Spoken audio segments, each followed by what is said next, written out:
So hello students, आज के इस वन शॉट वीडियो लेक्चर में हम कंप्लीट करने जा रहे हैं human health and disease chapter को, जो कि बहुत ज़्यादा इंपॉर्टेंट है आपके बोर्ड एग्जामिनेशन के लिए, नीट एग्जामिनेशन के लिए एंड आल्सो सीयूईटी एग्जामिनेशन के लिए।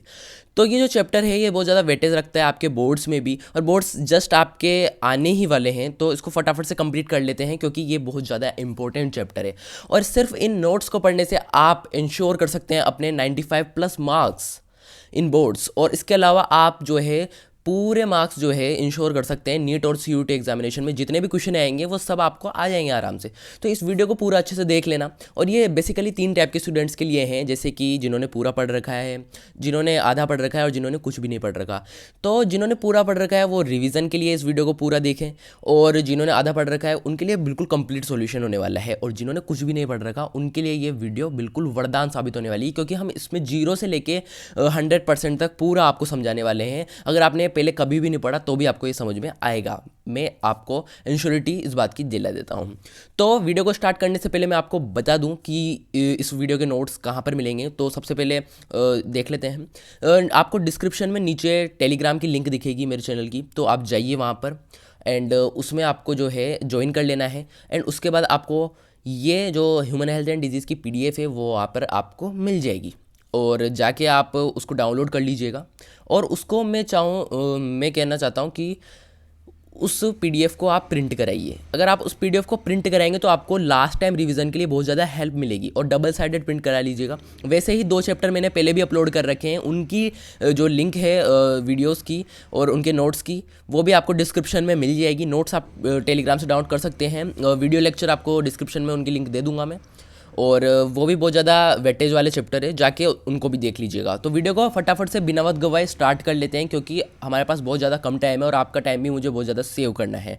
और ये लेक्चर जो है पूरा कंप्लीट कर देंगे हम 1 घंटे में, 1 घंटे या फिर 1 घंटे 15 मिनट के आसपास। ये जो है पूरा लेक्चर आपको कंप्लीट मिल जाएगा, और वीडियो को पूरा ज़रूर देखिएगा, तभी आपको जो है बिल्कुल NCERT का जो एक्सट्रैक्ट है ना वो पूरा इसमें दे रखा है। यानी कि बिल्कुल NCERT की जो मेन लाइन है, NCERT बहुत ज़्यादा कॉम्प्लेक्स लैंग्वेज में लिखी हुई है, उसको बिल्कुल इजी लैंग्वेज में हमने इस नोट्स में लिख रखा है। तो आपको ये नोट्स टेलीग्राम चैनल पर मिल जाएंगे, जाके देख लीजिएगा, डाउनलोड कर लीजिएगा और प्रिंट जरूर कराइएगा, ताकि लास्ट टाइम रिवीजन में हेल्प हो जाए। और उसके अलावा मैं कहूँगा कि इस वीडियो को आप अपने हिसाब से देख लीजिएगा, और इस वीडियो को मैं बोलूँ कि लाइक करो या फिर सब्सक्राइब करो, इससे कोई फ़र्क नहीं पड़ता। अगर आपको सच्ची में ये वीडियो अच्छी लगती है तो आप ज़रूर लाइक करेंगे और ज़रूर सब्सक्राइब करेंगे। मेरा बस एक फ़र्ज़ है कि मैंने इस वीडियो में बहुत ज़्यादा मेहनत करी है, बनाने में बहुत ज़्यादा टाइम लगता है, और तो बस मेरा एक ही आपसे एक रिक्वेस्ट है कि आप इस वीडियो को अपने फ्रेंड्स के साथ ज़रूर शेयर कीजिए, क्योंकि अगर किसी फ्रेंड्स ने कुछ भी नहीं पढ़ रखा है तो उसकी एटलीस्ट एक हेल्प तो हो ही जाएगी। आप उसको ये वीडियो शेयर करके बहुत बड़ी हेल्प कर सकते हैं, जिसके मार्क्स कुछ भी नहीं आ रहे होंगे उसका भला हो जाएगा। देखिए प्लीज़ ये वीडियो ज़रूर शेयर कीजिएगा अपने फ्रेंड्स के साथ। तो वीडियो को बिना वक्त गवाए स्टार्ट कर लेते हैं। So let's get started without any further delay any more. जी हाँ, तो सबसे पहले आपको क्या दिख रहा है, common diseases in humans.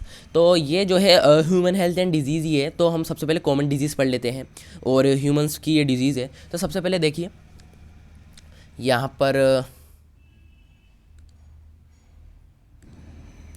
What is health. सबसे पहले ये बोल रहा है health is a state of complete physical, mental and social wellbeing. ये पूछ रहा है व्हाट इज हेल्थ। तो देखो हेल्थ क्या चीज़ है, हेल्थ एक complete state of physically and mentally and socially wellbeing का है। यानी कि अगर कोई भी इंसान physically, mentally and socially fit है तो उसे हम हेल्थ कंसीडर करेंगे, हेल्थी कंसीडर करेंगे। ठीक है, आगे देखते हैं। Health increases productivity and ensures longevity. जो हेल्थ है वो प्रोडक्टिविटी एंड लॉन्गेटिविटी को जो है इंश्योर करता है, यानी कि आप कितना जिएंगे, आपकी जो जीवनी है, यानी कि आप जैसे कि फॉर एग्जांपल मान लेते हैं, अगर आप स्वस्थ है, यानी कि आप स्वस्थ है तो आप जो है प्रोडक्टिविटी ज़्यादा आप प्रोड्यूस करेंगे। ठीक है, तो जैसे कि फॉर एग्जांपल अगर आपको बीमार हो गए, आपको फीवर हो गया, तो उसमें आप जो है कुछ भी काम जो है नहीं कर पाते जिससे प्रोडक्टिविटी हो, आप सिर्फ रेस्ट करेंगे उस टाइम। और इसके अलावा अगर आप स्वस्थ हैं, हेल्दी है, तो आप जो है ऑफिस जाएंगे, प्रोडक्टिविटी होगी, इसकी वजह से आप प्रोडक्टिविटी इंक्रीज़ करेगा ये। और लॉन्गेटिविटी यानी कि आप कितना जिएंगे, अगर आप हेल्दी रहेंगे तो आप ज़्यादा जिएंगे, और अगर आपको जो है फ्रिक्वेंटली डिजीज़ होती रहती है तो आपकी जो है लॉन्गेटिविटी इससे कहीं ना कहीं इसमें जो है फ़र्क पड़ता है डिक्रीज़ होने का। ठीक है, आगे बढ़ते हैं। आप कैसे गुड हेल्थ को जो है इंश्योर कर सकते हैं? सबसे पहले बैलेंस डाइट आपको रहनी चाहिए, आपकी डाइट जो है बैलेंस रहनी चाहिए, पर्सनल हाइजीन होना चाहिए, एक्सरसाइज आपको डेली करनी चाहिए, awareness about prevention and control of diseases, इसके बारे में अवेयरनेस रहनी चाहिए, प्रॉपर वेस्ट करना चाहिए आपको, disposal and control of vectors करना चाहिए, यानी कि वेक्टर्स का कंट्रोल रखना चाहिए। आसपास जो है आपके घर के आसपास अगर पानी के जो है पानी का जो है गड्ढे में पानी जम रहा है या फिर कुछ भी अपन मान सकते हैं, तो वहाँ पर मॉस्किटो वेक्टर्स का जो है खतरा बहुत ज़्यादा हो जाता है फैलने का। आगे देखते हैं, वैक्सीनेशन आपको लेनी चाहिए जिससे कि आपको आपके अंदर जो है इनएक्टिव पैथोजेंस जो है इंट्रोड्यूस करें और उससे आपकी जो है आपकी एंटीबॉडीज़ बने, और ये जो है ह्यूमन इम्यूनो रिस्पॉन्स होता है, उसकी वजह से आप जो है अगर सेकेंड ह्यूमन इम्यूनो रिस्पॉन्स होगा तो वैक्सीनेशन की हेल्प से आप जो है उन पैथोजेंस को आसानी से किल कर पाएंगे। ठीक है, आगे देखते हैं, जो डिजीज़ है वो क्यों होती है, डिजीज़ क्या होती है, इसके जेनेटिक रीजंस होते हैं, इननेट डिफिशियंसी हो सकती है, इनहेरिटेबल डिफेक्ट्स हो सकते हैं, और इसके अलावा इन्फेक्शन हो सकते हैं, सेडेंट्री लाइफ साइकिल हो सकती है, जैसे कि आप जंक फूड खा रहे हैं, कंजम्पशन ऑफ एल्कोहल ड्रग्स इनका कंजम्पशन कर रहे हैं, और आप एक्सरसाइज में कमी कर रहे हैं, लैक ऑफ एक्सरसाइज, ये भी हो सकता है। ठीक है, तो डिजीजेस होने के कुछ रीजंस हैं, एक तो जेनेटिक हो जाता है, इननेट डिफिशियंसी, जैसे कि आपकी मदर से आपको प्लेसेंटा के थ्रू जो है कुछ इनहेरिटेबल डिफेक्ट्स मिले हों, तो जेनेटिक रीजंस में आता है, इन्फेक्शंस भी हो जाता है, तो ये इस वजह से डिजीजेस होती है। अब देखते हैं पैथोजेनिक डिजीजेज। देखो ये चैप्टर बहुत ज़्यादा इजी है, इसको समझने में कुछ नहीं है, इसमें सिर्फ डाटा है और मैं आपको आराम से इसको पूरे चैप्टर को समझाता हुआ चलूँगा। देखिए, pathogenic diseases, pathogens are the parasites that enter the human body through various means, then multiply and interfere with normal vital activities। तो पैथोजेंस क्या है, एक पैरासाइट है जो कि ह्यूमन बॉडी में एंटर करते हैं वेरियस तरीक़ों से, और बाद में मल्टीप्लाई होके बाद में हमारी बॉडी में ये मल्टीप्लाई होके हमारी नॉर्मल वाइटल एक्टिविटीज़ में इंटरफेयर करते हैं, जिससे कि हमें डिजीज़ ऑक्योर हो जाती है। ये पैथोजेनिक डिजीज़ है, पैथोजन से होने वाली डिजीजेस। पैथोजन हमारे बॉडी में इंट्रोड्यूस होता है, मल्टीप्लाई करता है, और जिससे कि हमारी नॉर्मल वाइटल एक्टिविटीज़ जो है इंटरफेयर इसमें करता है, जिसके कारण हमें जो है फीवर वगैरह इस टाइप की जो डिजीजेस हो जाती है। ठीक है, आगे देखते हैं बैक्टीरियल डिजीजेस। बैक्टीरियल डिजीजेस क्या है, वो बैक्टीरियल डिजीज में आता है हमारा सबसे पहले टाइफाइड। तो टाइफाइड का पैथोजन क्या है, साल्मोनेला टाइफी स्प्रेड्स थ्रू। ये किसकी वजह से स्प्रेड होता है, कंटेमिनेटेड फूड एंड वाटर, मतलब किसके थ्रू होता है, यानी अगर आप contaminated food and water consume करेंगे तो ये आपको हो सकता है। साइट ऑफ इन्फेक्शन, इस इन्फेक्शन की जो साइट कहाँ है हमारे शरीर में, वो है स्मॉल इंटेस्टाइन, इसको अफेक्ट करेगा ये। सिम्टम्स क्या है, high fever, stomach pain, headache, loss of appetite यानी कि भूख नहीं लगना, कॉन्स्टिपेशन, इंटेस्टाइनल परफोरेशन, इंटेस्टाइन में जो है छोटे छोटे परफोरेशन का मतलब है वहाँ पर होल्स हो जाना, यानी कि इन पैथोजेंस के द्वारा जो है वहाँ पर कुछ ये ऐसा क्रिएट कर देते हैं जिससे कि आपकी इंटेस्टाइन में जो है बहुत ज़्यादा खराबी आ जाती है, बहुत ज़्यादा इन्फेक्शन हो जाता है। परफोरेशन का मतलब ये है। ठीक है, इन सेवर केसेस कन्फर्मेटरी टेस्ट, देखिए सेवर केसेस में यानी कई केसेस में देखा गया है कि इंस्टाइनल परफोरेशन भी हो जाता है। कन्फर्मेटरी टेस्ट क्या होता है, आप इस डिजीज़ को कैसे कंफर्म कर सकते हैं, वायरल टेस्ट के थ्रू। आगे बढ़ते हैं, न्यूमोनिया। तो न्यूमोनिया का पैथोजन है स्ट्रेप्टोकोकस न्यूमोनिया और हीमोफिलस इन्फ्लुएंजा। आगे देखते हैं, स्प्रेड्स थ्रू। और मैं आपको बताता हूँ कि आज पता नहीं यहाँ पर बाहर जो है बहुत ज़्यादा शोर हो रहा है, पता नहीं कुछ काम चल रहा है, तो थोड़ा सा मैनेज कर लीजिएगा। वैसे मेरी आवाज़ आपको क्लियर ही आ रही होगी। तो देखते हैं स्प्रेड्स थ्रू, ये जो है हमारा न्यूमोनिया वो किसकी वजह से फैलता है, तो spreads through droplets aerosols release from infected person से रिलीज होने वाले ड्रॉपलेट एरोसोल, और शेयरिंग ऑफ ग्लासेस और यूटेंसिल्स यानी कि बर्तन और जो है ग्लासेस शेयर करने से भी हो जाता है। Site of infection alveoli, gets filled with fluid, difficulty in breathing में डिफिकल्टी आ जाती है, और जो एल्वियोलाई है हमारे शरीर में उसमें फ्लूइड बढ़ जाता है, जिसकी वजह से यहाँ पर हमारे को निमोनिया देखने को मिलता है। सिम्टम्स क्या है, fever, chills, cough, headache, lips and nails become grey in severe cases. कई केसों में जो है लिप्स और नेल्स भी ग्रे हो जाते हैं। वायरल डिजीज क्या है, कॉमन कोल्ड, कॉमन कोल्ड देख लेते हैं। पैथोजन, कॉमन कोल्ड का पैथोजन है rhino virus. Site of infection क्या है? Nose and respiratory passage. Nose and respiratory passage में जो है ये इसकी साइट ऑफ इन्फेक्शन है, यहाँ पर ये देखने को पाया जाता है, यहाँ पर ये पाया जाता है। और स्प्रेड थ्रू, ये किसके थ्रू फैलता है? ड्रॉपलेट्स रिलीज फ्रॉम कफिंग और स्नीजिंग और कंटेमिनेटेड ऑब्जेक्ट्स के थ्रू फैलता है। सिम्टम्स क्या है? नेजल कंजेशन एंड डिस्चार्ज, यानी कि नोज बहना, अपनी जो नाक बहना, इसका हम कह सकते हैं। सोर थ्रोट, गले में जो है कफ जमना, ठीक है, ये कफ भी आ गया है आगे। हेड एक होना, टायर्डनेस यानी कि थकान होना, गले में खराश होना, सोर थ्रोट का मतलब हो सकता है, ठीक है। गले में खराश जैसे कि सोर थ्रोट का मतलब होता है जैसे कि जो घोड़े की आवाज़ निकलती है, तो उसमें वैसी आवाज़ हमारे शरीर में से निकलना, ठीक है, सोर थ्रोट का मतलब। आगे देखते हैं प्रोटोजोआन डिजीज़। प्रोटोजोआन डिजीज़ में आ जाता है हमारा मलेरिया। मलेरिया का पैथोजन है प्लाज्मोडियम, ठीक है, और इसके तीन वेरिएंट है इसके। First variant plasmodium vivax, second plasmodium falciparum और थर्ड प्लाज्मोडियम मलेरिया। अब जो इसका वेक्टर है, वेक्टर क्या होता है? सबसे पहले देखो, एक ऐसा जो है ऑर्गेनिज्म जो पैथोजन को हमारे शरीर में इंट्रोड्यूस करा रहा है, एक ऐसा ऑर्गेनिज्म जो पैथोजन को हमारे शरीर में इंट्रोड्यूस करा रहा है, और ये बीच की कड़ी हम कह सकते हैं वेक्टर को, ठीक है। जो फीमेल एनोफिलीज मॉस्किटो है वो ये वेक्टर है, और ये पैथोजन को कैरी करके हमारे शरीर में इंट्रोड्यूस कराती है, जिससे कि हमें प्रोटोजोआन डिजीज हो जाती है, ठीक है। सिम्टम्स क्या है इसकी? हाई ग्रेड फीवर और चिल्स, ठीक है। आगे देखते हैं अमीबियासिस। अमीबियासिस क्या है? ये भी एक डिजीज़ है। तो अमीबियासिस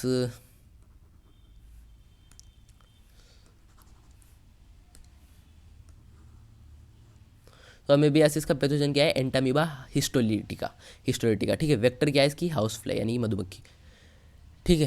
अब मधुमक्खी नहीं, हाउस फ्लाई को हम कह सकते हैं मक्खी कह सकते हैं, घर में जो पाई जाती है वो, घर में नॉर्मल घरों में पाई जाती है वो वाली मक्खी, ठीक है, मधुमक्खी नहीं है। साइट ऑफ इन्फेक्शन क्या है इसकी? Large intestine. सिम्टम्स क्या है? Constipation, abdominal pain, cramps, stools with mucus and bloods. Stools with mucus मतलब खून में मतलब उल्टी में खून आना, हाँ। और ब्लड क्लोट्स यानी कि ब्लड के जो है थक के जम जाना, यानी कि आपकी जो वीन्स हैं उनमें ब्लड क्लोट बन जाना, जिसकी वजह से ब्लड पास नहीं हो पाता एक ऑर्गन से दूसरे ऑर्गन्स में, ठीक है। ऑर्गन सिस्टम जो है इससे डैमेज हो जाता है। फंगल डिजीज क्या है? रिंगवर्म्स। रिंगवर्म्स का पैथोजन क्या है? Genera microsporum, trichophyton and epidermophyton. जो माइक्रोस्पोरम, ट्रैकोफाइटन और एपिडर्मोफाइटन, ये तीन जो है फंजाई है, ठीक है। स्प्रेड थ्रू किसकी तरफ फैलता है? ये टॉवल्स के थ्रू, क्लॉथ्स के थ्रू, कॉम के थ्रू, और fungus is acquired from soil. Fungus जो है अगर आप नंगे पाँव चलते हैं तो सोइल से भी आप एक्वायर्ड कर सकते हैं इन फंगस को। आगे देखते हैं इसका सिम्टम्स क्या है? Appearance of dry scaly lesions on various body parts with intense etching. इसकी जो है सिम्टम्स क्या है? जो आपकी स्केल्स है, अपने सिर पर स्केल्स है, वो जो है बहुत ड्राई हो जाती है, और इंटेंस ईचिंग यानी कि बहुत तेज आपको जो है खुजली चलने लगती है, और जो है आपके शरीर में जो है आपकी त्वचा में जो है रूखापन आने लग जाता है, ठीक है। Disease caused by worms, worms के थ्रू डिजीज कोज होती है। एस्केरियासिस, एस्केरियासिस क्या है? वो है राउंड वर्म, और एस्केरिस के थ्रू ये फैलती है। ये इसका पैथोजन है, और स्प्रेड्स थ्रू किस वजह से फैलती है? Water, vegetables, fruits contaminated by faeces infected person. अब देखो ये जो वाटर, वेजिटेबल्स है, फ्रूट्स है, अब देखो ये स्प्रेड्स कैसे हो रही है, आप इसमें थोड़ा सा कंफ्यूज हो सकते हैं। तो मैं बता देता हूँ, जो फीकल मैटर होता है इन्फेक्टेड पर्सन का, यानी कि हमारा जो फीकल मैटर होता है, जैसे कि फॉर एग्जांपल मान लेते हैं, जैसे कि कोई गांव है, तो वहाँ पर अगर खुले में शौच करते हैं लोग, किसी खाली जगह पर खुले में शौच करने जाते हैं डेली, और वहाँ पर बाय चांस वहाँ पर हम वाटर की सप्लाई करते हैं, मतलब वेजिटेबल्स उगाते हैं तो उनको वाटर की सप्लाई करते हैं, फ्रूट्स उगाते हैं हम उसी जगह पे उगाने लग जाएं, तो उनके जो इन्फेक्टेड पर्सन का जो फीकल मैटर यानी कि वेस्ट मैटर है, तो उसकी वजह से यहाँ पर हमें ये जो है एस्केरियासिस देखने को मिल सकती है, ठीक है। ये स्प्रेड्स इसकी वजह से होती है, ठीक है। It spreads from the faecal matter of infected person. Symptoms क्या है इसके? इंटरनल ब्लीडिंग होना, मस्कुलर पेन होना, fever, anaemia, blockage of intestinal passage, ठीक है। ये सिम्टम्स आपको याद ही रखना है, इसका कोई वो नहीं है शॉर्ट सॉल्यूशन, इनको आपको याद रखना ही पड़ेगा, ठीक है। तो इसका कुछ कर भी नहीं सकते। तो आगे देखते हैं एलिफेंटियासिस। एलिफेंटियासिस को अपन फिलेरियासिस भी बोलते हैं, ठीक है। एलिफेंटियासिस को अपन क्या बोलते हैं? फिलेरियासिस। तो जो इसका पैथोजन है वो है वुचेरिया मलाई एंड वुचेरिया बेनक्रॉफ्टी, दो है। Spreads through bite of female mosquito vector. जो वेक्टर होता है वो वुचेरिया मलाई और वुचेरिया बेनक्रॉफ्टी को कैरी करके हमारे शरीर में इंजेक्ट करता है, जिसके थ्रू हमें जो है एलिफेंटियासिस देखने को मिलता है, डिजीज़ ह्यूमन बॉडी के अंदर, सिम्टम क्या है इसके? Chronic inflammation of the organs usually the lymphatic vessels of lower limb. अब देखो जो इसके सिम्टम वो क्या है? क्रोनिक इन्फ्लेमेशन, यानी कि इन्फ्लेमेशन हो जाती है ऑर्गन्स की, और ये मेन में ज़्यादातर देखने को मिलता है। और जो जेनाइटल ऑर्गन्स है इसमें भी जो है लिम्फेटिक वेसल्स यानी कि लोअर लिम्ब है, वहाँ पर आपको ज़्यादा देखने को मिलेगी ऐसी चीज़, यानी कि पैरों में, तो वहाँ पर आपको सूजन देखने को मिलेगी, यानी कि इन्फ्लेमेशन देखने को मिलेगी, और जेनाइटल ऑर्गन्स में भी हो जाती है ये, ठीक है। Life cycle of Plasmodium. अब प्लाज्मोडियम की लाइफ साइकिल देख लेते हैं। ये जो है मलेरिया का है, मलेरिया का जो पैथोजन है। अब देखो प्लाज्मोडियम की लाइफ साइकिल में क्या है, देखो plasmodium requires to host to complete its life cycle. जो प्लाज्मोडियम है ना वो टू होस्ट कैरी करता है जब उसकी लाइफ साइकिल कंप्लीट होती है। एक होस्ट है हमारा शरीर और एक होस्ट है फीमेल मॉस्किटो एनाफिलिस का शरीर, ठीक है। अब जो फीमेल मॉस्किटो है वो बाइट्स करती है healthy human person, healthy human being, it releases plasmodium which lives in its body as sporozoite. अब देखो अगर ये female anopheles mosquito healthy person को बाइट करती है तो वो रिलीज़ करती है प्लाज्मोडियम, और जो कि उसकी बॉडी में जो है स्पोरोजोइट कहलाता है। यानी कि जो प्लाज्मोडियम है ना वो इंट्रोड्यूस करा रही है ह्यूमन बॉडी में, और जब वो इंट्रोड्यूस करा रही है तो जो प्लाज्मोडियम वो इंट्रोड्यूस करा रही है वो स्पोरोजोइट है, यानी कि उसकी बॉडी में, एनोफिलिस मॉस्किटो की बॉडी में स्पोरोजोइट के रूप में प्रेजेंट है, और स्पोरोजोइट इन्फेक्शियस फॉर्म होती है। आगे देखते हैं। ये जो प्लाज्मोडियम है ये पैरासाइट है और ये मल्टीप्लाई करता है सेक्सुअल रिप्रोडक्शन के थ्रू और in liver cells, and finally बस the liver cell sporozoite are release to blood. अब देखो जो है ये ह्यूमन बॉडी के अंदर जाता है और लिवर सेल में जाता है, और वहाँ पर सेक्सुअल रिप्रोडक्शन के थ्रू जो है मल्टीप्लाई कर देता है और हमारी लिवर सेल को बस्ट कर देता है। उसके बाद जो है sporozoites are release in blood. Sporozoite आगे ब्लड में पहुँच जाते हैं, और ब्लड में पहुँच जाने के बाद जो ये स्पोरोजोइट्स है वो आरबीसी में एंटर कर जाते हैं और वहाँ पर फर्दर मल्टीप्लाई करते हैं सेक्सुअल रिप्रोडक्शन के थ्रू और here, and finally burst RBC also, और फर्दर मल्टीप्लाई करके आरबीसी को भी बस्ट कर देते हैं। Bursting of RBC is accompanied by release of toxic substance called haemozoin. जो आरबीसी बस्ट होती है उसके बाद जो है टॉक्सिक सब्सटेंस रिलीज होता है जिसको हीमोजोइन बोलते हैं, और इसकी वजह से आपको बुखार और चिल्स होने की संभावना हो सकती है। आगे देखते हैं। In the RBCs only sporozoites change in the gametocyte. RBC में स्पोरोजोइट जो है चेंज कर लेते हैं खुद को गेमेटोसाइट्स में, यानी कि इनकी सेक्सुअल स्टेज में, और गेमेटोसाइट आगे जाके मल्टीप्लाई करते हैं। और जब when the diseased person bitten by anopheles mosquito gametocytes are introduce into the mosquito. अब देखो अगर कोई डिजीज्ड पर्सन को कोई फीमेल एनोफिलिस मॉस्किटो बाइट करेगी तो डिजीज्ड पर्सन में से जो ये पैथोजेंस है ये एनोफिलिस मॉस्किटो में चले जाएंगे, और उसके बाद जो है gametocytes are introduce into the mosquito में जो है डिजीज पर्सन के थ्रू गेमेटोसाइट्स चल जाएंगे, पैथोजेंस चल जाएंगे, और जो गेमेटोसाइट्स है वो आगे फर्टिलाइज करेंगे inside the intestine of mosquito के इंटेस्टाइन में वो फर्दर जो है मल्टीप्लाई करेंगे, और मल्टीप्लाई करने के बाद स्पोरोजोइट बना लेंगे, ठीक है। Sporozoites are stored in the salivary glands of mosquito. जो स्पोरोजोइट है वो सेलेवरी ग्लैंड ऑफ मॉस्किटो में प्रेजेंट है, ठीक है, और वहाँ पर ये स्टोर हो जाते हैं release from the healthy person who is bitten by this mosquito. और उसके बाद जो है ये सेलेवरी ग्लैंड में स्पोरोजोइट स्टोर होने के बाद ये वापस जो है हेल्दी पर्सन को बाइट करते हैं, जिससे कि प्लाज्मोडियम की पूरी लाइफ साइकिल जो है चलती रहती है। जैसा कि आप देख लेते हैं, जैसे कि मान लीजिए यहाँ पर ये एनोफिलिस मॉस्किटो है, ठीक है।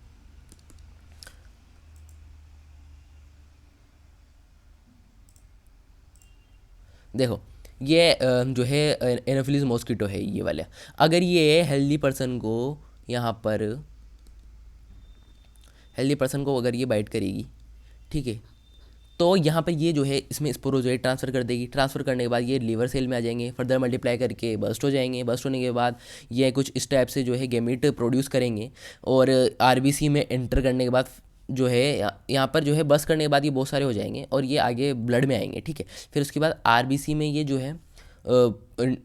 है असेक्सुअल रिप्रोडक्शन करके मल्टीप्लाई करके आरबीसी को भी बर्स्ट कर देंगे। बर्स्ट करने के बाद आगे यहाँ पर आता है, यहाँ पर ये गेमेटोसाइट जो है अब जो है यहाँ पर जो ह्यूमन है वो इन्फेक्टेड हो जाएगा, ठीक है।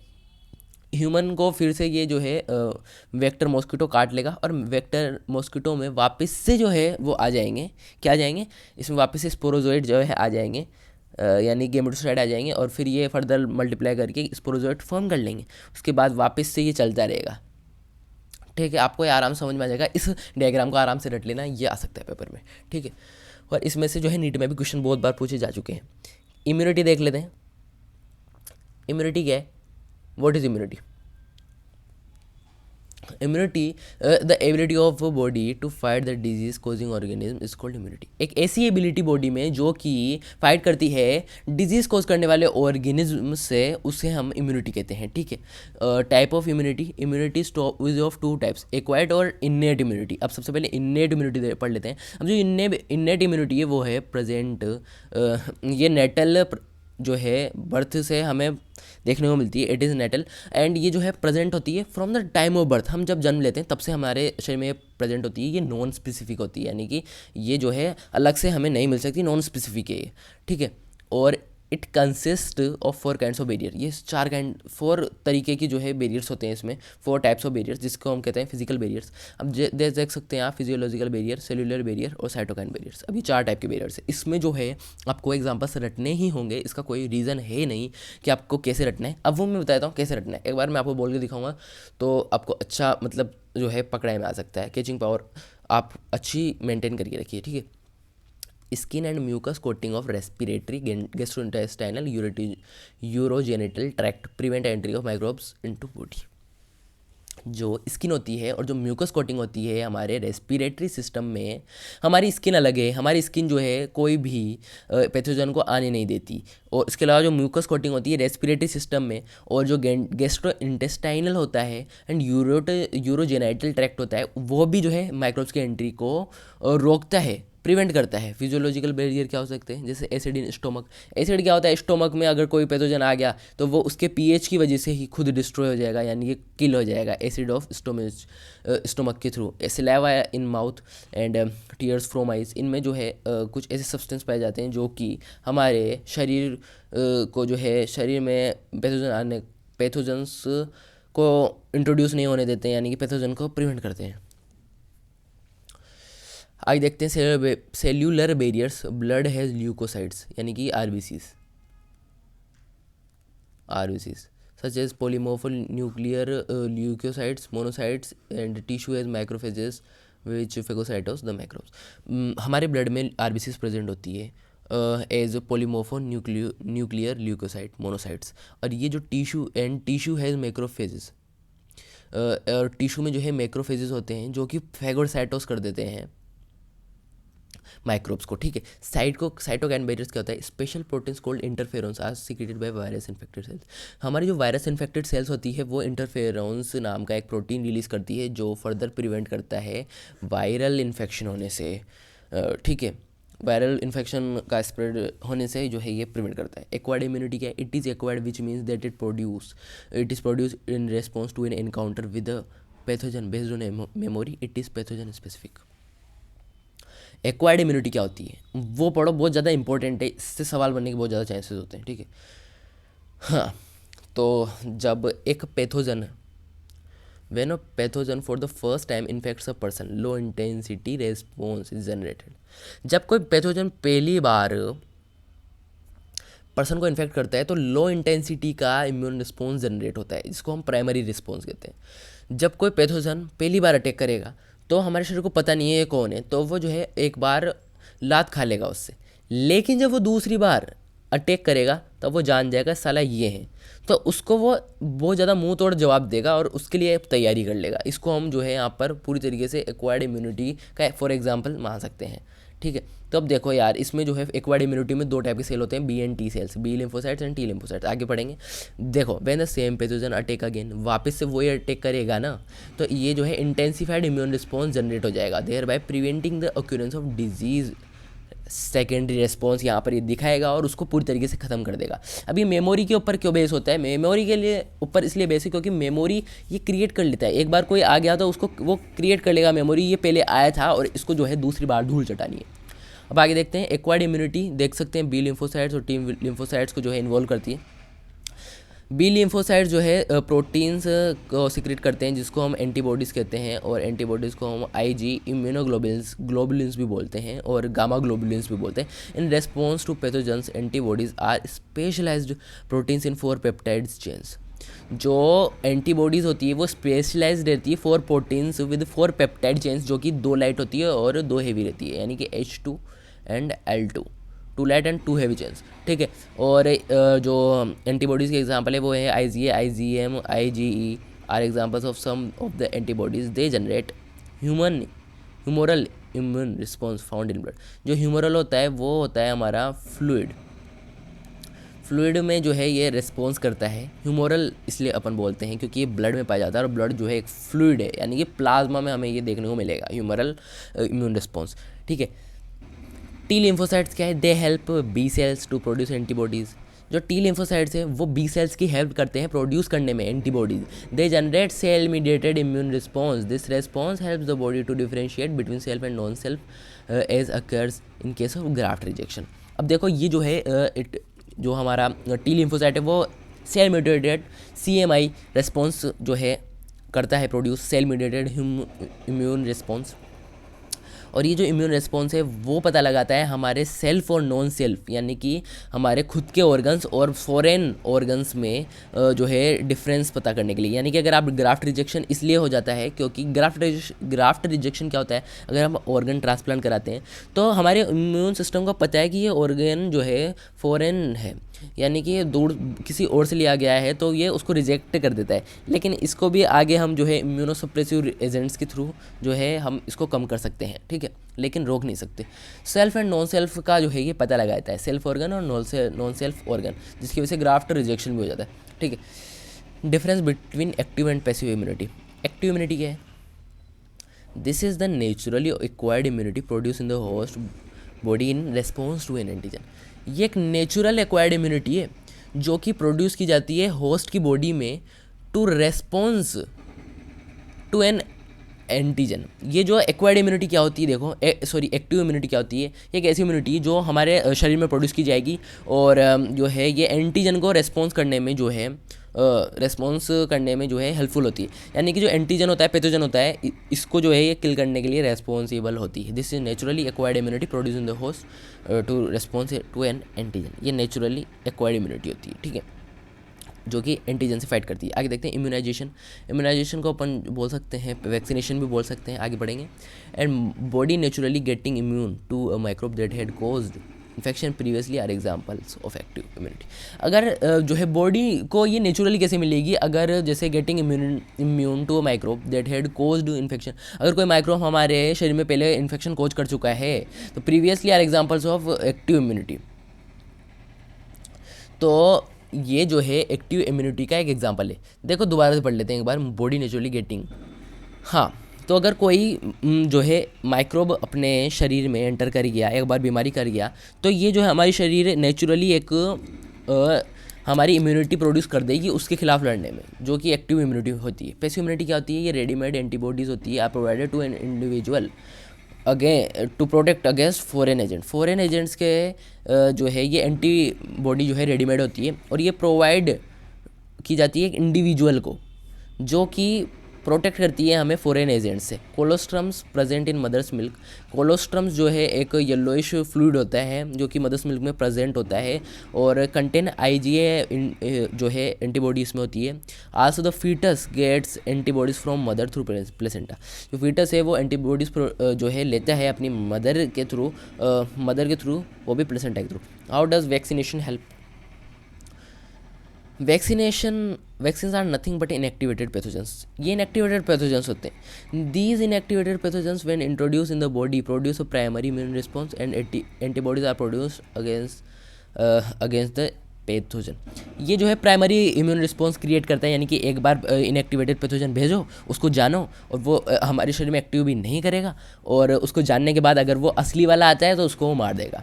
ठीक है, आराम से समझो यार, कुछ भी नहीं है इसमें, मतलब ये लिटरली चैप्टर ही बहुत इजी है, पर आपको समझना पड़ेगा। अगर आप इस वीडियो को 2 बार भी देखोगे ना तो भी आपको ये क्लियर हो जाएगा, आराम से हो जाएगा।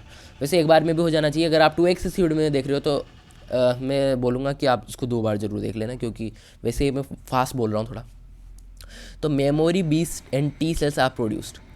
मेमोरी बी सेल्स प्रोड्यूस करती है जो है ये वैक्सीनेशन, और टी सेल्स भी प्रोड्यूस करती है। Now when the pathogen again attacks the person, memory जो है क्रिएट कर लेता है बी सेल मेमोरी क्रिएट कर लेगा तो वो जान जाएगा, और टी सेल जो है generate a massive immune response and the pathogen is killed. देखो जो हमारा क्या होता है, जो टी सेल है ना वो मैसिव इम्यून रिस्पॉन्स जनरेट करेगा और पैथोजन को ख़त्म अलग कर देगा बिल्कुल हमारी बॉडी से। ठीक है, प्रॉब्लम्स ऑफ इम्यून सिस्टम। अब जो इम्यून सिस्टम की प्रॉब्लम है वो देख लेते हैं। एलर्जीज क्या होती है? Exaggerated human response to certain antigens present in environment. Exaggerated क्या होता है? हद से ज़्यादा इम्यून रिस्पॉन्स अगर रेस्पॉन्सिबल होता है कई for certain antigens present in environment. जैसे कि अगर आपने पोलन या फिर आप अगर कभी कभार जो है डस्ट को आ जाती है आपके पास, या फिर जो है डस्ट पार्टिकल्स के थ्रू, या फिर पोलन ग्रेन्स यानी कि अगर आप किसी फूल को सूंघ लेते हैं उसके थ्रू अगर आपको कुछ एलर्जीज हो जाती है, तो उन्हें जो है हमें हमारा उनके खिलाफ जो है हमारा इम्यून सिस्टम एक्साग्रेटेड जो है रेस्पॉन्स करता है, जिसकी वजह से हमें एलर्जी हो जाती है, यानी कि तुरंत हमें जो है रेस्पॉन्स देखने को मिलता है हमारे इम्यून रिस्पॉन्स के द्वारा। तो एलर्जेंस क्या होते हैं? जैसे कि डस्ट पोलन, जैसे कि अभी मैंने बताया, substance in response to which allergy is produced. Substance, ऐसे सब्सटेंस है ये in response to which allergy is produced. ऐसे सब्सटेंस जो response to which allergy is produce. देखो, ये जो डस्ट एंड पोलन है ना, ये ऐसे सब्सटेंस है जो एलर्जी प्रोड्यूस करते हैं, इनके रेस्पॉन्स की वजह से एलर्जी प्रोड्यूस होती है। एंटीबॉडीज इन्वॉल्व्ड, इसमें आईजीई टाइप की होती है। During allergic reaction chemical such as histamines and serotonins are released. जो एलर्जिक रिएक्शन होती है इसके टाइम केमिकल्स रिलीज होते हैं, हिस्टामिन्स और सेरोटोनिन्स। सिम्टम्स क्या है इसकी? Sneezing, watery eyes, difficulty in breathing, और इसके अलावा एट्सेट्रा, ऐसी कुछ जो है आपको देखने को मिल सकता है। ये थोड़ा इसका देख सकते हैं, हाईलाइट कर देता हूँ मैं।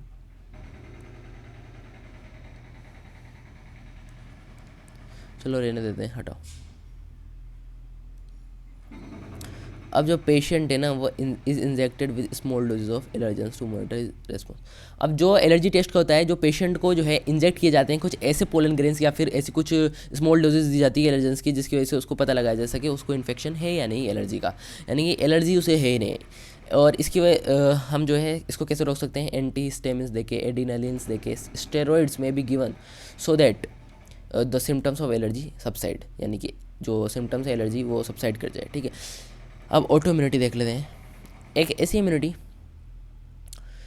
जो हमारे शरीर में जनरेट करती है immune response against the own cells. खुद के सेल्स के लिए जो है बॉडी जनरेट कर लेती है immune response against its own cells. खुद के सेल के अगेंस्ट ये जो है ऑटोइम्यूनिटी हो जाती है। रीजंस क्या है? कुछ genetic and unknown other reasons, जैसे कि म्यूटेशन हो गया, जेनेटिक रीजंस हो सकते हैं इसकी। खुद के शरीर को जो है ये हार्म करती है ऑटोइम्यूनिटी।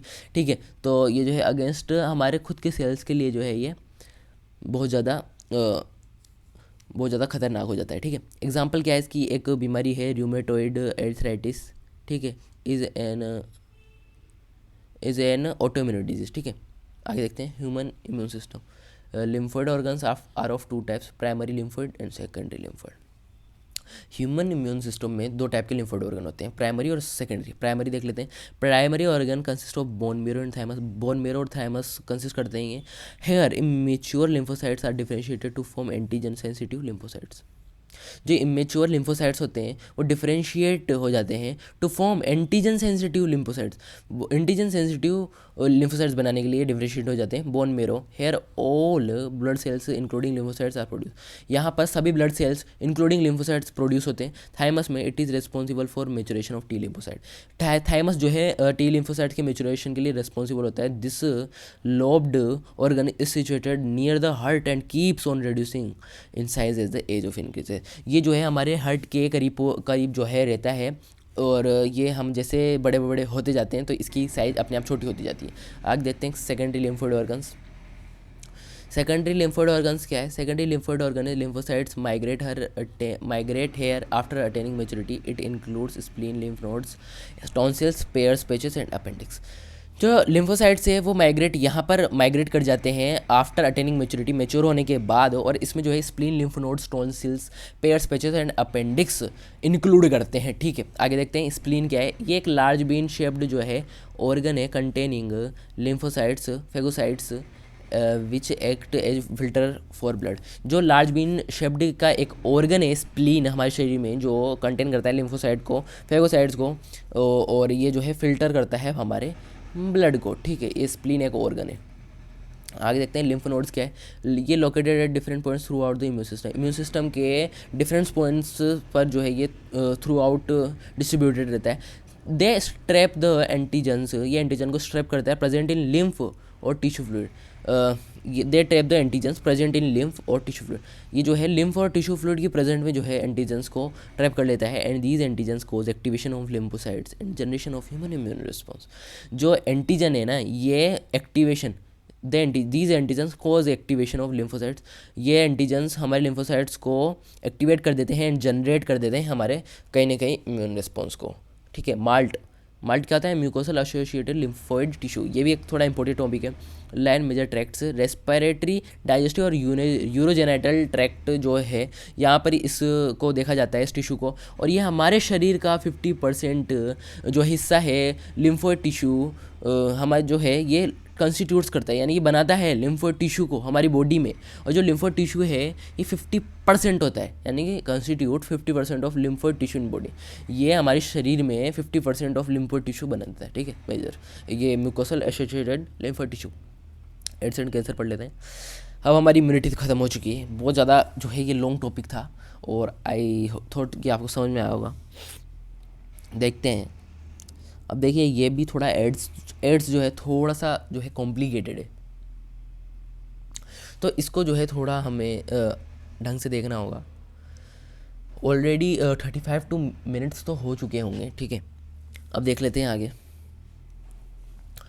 देखो एड्स का जो है हम फुल फॉर्म देखें तो एक्वायर्ड इम्यूनो डिफिशियंसी जो है सिंड्रोम होता है, डेफिशिएंसी सिंड्रोम। तो कोज्ड बाई HIV वायरस। ये किसकी वजह से होता है? HIV वायरस के थ्रू होता है। HIV वायरस क्या होता है? Human immunodeficiency virus. और HIV को हम रेट्रो वायरस भी कहते हैं। बहुत ज़्यादा इंपॉर्टेंट है, पूछा जाता है आपके वाइवा में, प्रैक्टिकल में भी पूछ सकते हैं। HIV को दूसरा नाम क्या है? रेट्रो वायरस भी होता है। ये RNA वायरस होता है ये। तो जो है इसमें रिवर्स ट्रांसक्रिप्शन होता है, बहुत सारी तरीके की चीज़ें होती है जिससे कि जो है HIV वायरस जो है हमारे टिश्यूज़ में आ जाता है। बहुत सारी चीज़ें आगे देख लेंगे। Transmission of HIV occurs through. HIV का ट्रांसमिशन किससे होता है हमारे शरीर में? तो वो होता है सेक्सुअल कॉन्टैक्ट के थ्रू विद इन्फेक्टेड पर्सन। अगर कोई इन्फेक्टेड पर्सन है उसके साथ अगर आप सेक्सुअल कॉन्टैक्ट करते हैं तो यहाँ पर जो है हमारे जो है शरीर में ये HIV वायरस आ सकता है, ठीक है। शेयरिंग इन्फेक्टेड नीडल्स जैसे कि इन केस ऑफ इंट्रावीनस ड्रग। अगर कोई ड्रग्स ले रहा है, अगर जो है इंट्रावीनस ड्रग्स क्या होते हैं? जो इंजेक्शन सिरिंज के थ्रू ले जाते हैं। अगर आप एक ही सिरिंज के थ्रू बहुत सारे लोग जो है इंट्रावीनसली जो है वीन्स में ड्रग्स ले रहे हैं एक ही सिरिंज के थ्रू, तो ये हो सकता है। अगर कोई इन्फेक्टेड पर्सन भी ले लेता है तो इससे दूसरे को हो जाता है। Transfusion of contaminated bloods. जो कंटेमिनेटेड ब्लड है इसके ट्रांसफ्यूजन से भी होता है, ठीक है। हमारे कंटेमिनेटेड ब्लड कैसे हो सकता है? जैसे कि कंटेमिनेटेड ब्लड फॉर एग्जांपल मान लीजिए किसी व्यक्ति को, यानी किसी पर्सन को हो रहा है एड्स, तो उसका जो ब्लड है वो कंटेमिनेटेड हो गया, तो उसके ट्रांसफ्यूजन से भी हो जाता है। अगर मदर को इन्फेक्टेड है मदर, तो उसके चाइल्ड को हो जाता है थ्रू प्लेसेंटा के थ्रू उसके चाइल्ड को भी हो जाता है। तो ये कुछ इस टाइप से जो है यहाँ पर एक्वायर्ड इम्यूनो डिफिशियंसी सिंड्रोम जो है देखने को मिलता है। आगे देखते हैं। अब फटाफट से इसको कंप्लीट कर लेते हैं, क्योंकि यार मतलब इंटरेस्ट जो है हमारे इस चैप्टर में लेना है, तो यार वो थोड़े आगे के टॉपिक्स हैं। अगर आपको वो अच्छे लगते हैं तो उसको भी देखेंगे, पर यार थोड़े ये जो है कॉम्प्लिकेटेड है। पर हाँ यार इसमें भी जो है आपको मज़ा आने वाला है, तो यार बस बने रहो। थोड़े देर में हम इसको और कैंसर को कंप्लीट कर लेंगे, एंड देन उसके बाद जो है आगे के जो है टॉपिक्स हम देखने वाले हैं, ठीक है। थोड़ा मैं यार माइक सेट कर लेता हूँ मैं।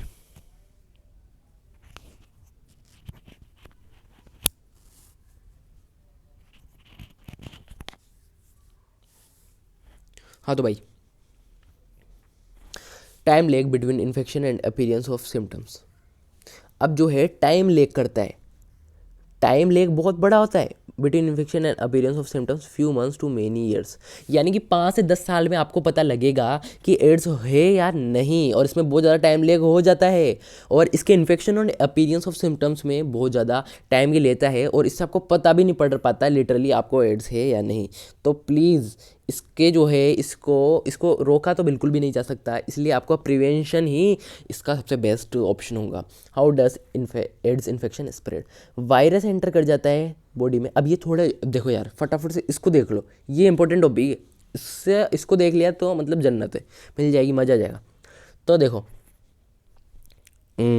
अपन देख लेते हैं ये कैसे आता है, इसमें थोड़ा समझना पड़ेगा।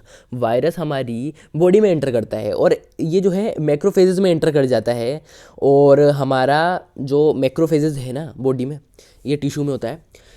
तो जब ये वायरस हमारी बॉडी के मैक्रोफेजेस में एंटर करेगा तो ये वायरस वहाँ पर रेप्लिकेट कर जाता है, यानी कि वहाँ रेप्लिकेशन शो करता है। वायरल आरएनए जो है रिवर्स ट्रांसक्रिप्शन से वायरल डीएनए बनाता है, और डीएनए से जो है which gets incorporated into host DNA and subsequently new virus particles are produce. ये जो है आरएनए वायरल आरएनए होता है, वायरस रेप्लिकेशन करके वायरल आरएनए जो है रिवर्स ट्रांसक्रिप्शन कर लेता है, वायरल डीएनए में फॉर्म कर लेता है, और जो incorporated which gets incorporated into host DNA, और ये जो है हमारे होस्ट डीएनए में आ जाता है, और उसमें जो है subsequently new viral particles produce कर देता है। आगे देखते हैं अब ये हैं, अब देखो ये रेट्रोवायरस है, ये वायरल प्रोटीन है, ये हमारे एनिमल सेल में आ गया मैक्रोफेजेस में, अब यहाँ पर ये आ जाता है। अब उसके बाद जो है हमारा आरएनए जीनोम में, होस्ट जीनोम में यहाँ पर हमारे डीएनए, ये जो है आरएनए रिवर्स ट्रांसक्रिप्शन के थ्रू डीएनए फॉर्म कर लेता है। उसके बाद जो है ये सेल होते हैं हमारे डीएनए के, इसमें जो है सारे इन्फेक्टेड सेल वायरल सेल जो है प्रोड्यूस करता है, और ये आगे जो है फैलता है। ठीक है, रिवर्स ट्रांसक्रिप्शन बहुत ज़्यादा इंपॉर्टेंट हो जाता है इस टॉपिक में। देख लो ये वायरस रेप्लिकेट करता है, और जो वायरल आरएनए होता है ना उसको रिवर्स ट्रांसक्रिप्शन के थ्रू वायरल डीएनए बनाता है, और डीएनए के बाद जो है ये आगे अगर हम इसको अगर जेनेटिक इंजीनियरिंग में ले जाए तो जो डीएनए है ये फिर एमआरएनए प्रोटीन फॉर्म करता है। ठीक है, आगे देखते हैं। Macrophages become a virtual HIV factory. जो मैक्रोफेजेस है ना, ये एक HIV फैक्ट्री की तरह काम कर रहा है, क्योंकि इसमें ही जो है वायरल हमारे देख सकते हैं वायरल आरएनए वायरल पार्टिकल ये प्रोड्यूस करने में हेल्प करता है, क्योंकि ठीक है ये न्यू वायरसेस कैन इन्फेक्ट, ये जो है दूसरे सेल को इन्फेक्ट कर सकते हैं। Thereafter HIV enters helper T lymphocytes replicates and produces progeny. देखो इसके बाद जो है HIV हमारे हेल्पर T lymphocyte सेल में एंटर कर जाता है। ठीक है, और उसके बाद जो है ये वहाँ पर रेप्लिकेट करता है एंड प्रोड्यूस करता है प्रोजेनीज, जिससे कि जो है ये आगे फर्दर मल्टीप्लाई कर लेता है। As the progenies are release, progeny जैसे बन जाती है, रिलीज हो जाती है, दे अटैक करने लग जाती है, T lymphocyte को अटैक करने लग जाती है।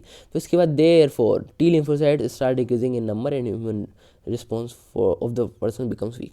उसके बाद जो T lymphocyte है वो डिक्रीज करने लग जाता है नंबर में, और उसके बाद जो है हमारा पर्सन बहुत ज़्यादा वीक हो जाता है, और इवन ऐसे इन्फेक्शन जो वो आराम से ओवरकम कर सकता था वो भी उससे ओवरकम नहीं हो पाते, जैसे कि उसको जो है फ्रीक्वेंटली डिजीज़ हो सकती है, या फिर वो हो सकता है, ठीक है, उसको फ्रीक्वेंटली क्या हो सकती है, डिजीज़ हो सकती है।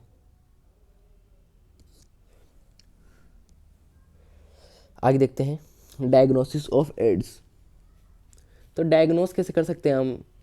तो इसके डायग्नोसिस का सिर्फ एक ही तरीका है, ELISA टेस्ट हमें देना होगा, और ये डायग्नोस करते हैं हॉस्पिटल्स में, और इसका फुल फॉर्म है एंजाइम लिंक्ड इम्यूनोसोर्बेंट एसे। इसका फुल फॉर्म ये है, इसको याद कर लेना, ये फुल फॉर्म पूछा जा सकता है 1 मार्क्स में। ठीक है, आगे देखते हैं ट्रीटमेंट क्या है। तो इसका जो है ट्रीटमेंट अपन कह सकते हैं नहीं है, क्योंकि इसका कोई परमानेंट तरीका नहीं है कि आप आदमी दोबारा स्वस्थ हो जाएगा, इसका कोई भी इलाज नहीं है। आदमी दोबारा स्वस्थ जो है बिल्कुल भी नहीं हो सकता। और पर हम अगर रेट्रोवायरल एंटी रेट्रोवायरल डिजीज यानी कि therapies can prolong the life of patient.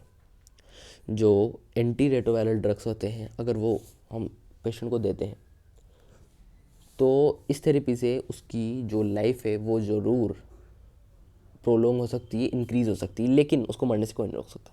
Prevention of AIDS, ensuring use of disposal syringe, screening blood from blood banks, advocating safe sex.